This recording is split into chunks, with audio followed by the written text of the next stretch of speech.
Kuya, please stop the trike. Uy, low budget.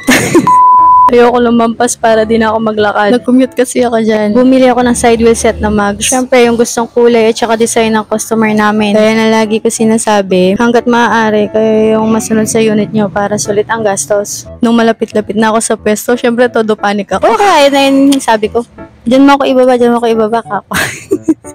OA. Tapos dito, nagpagkwentuhan pa ako dito. Chismos ako eh. Bali, yung gusto ng customer, kakatalak ko dito, nakalimutan ko pang magbayad.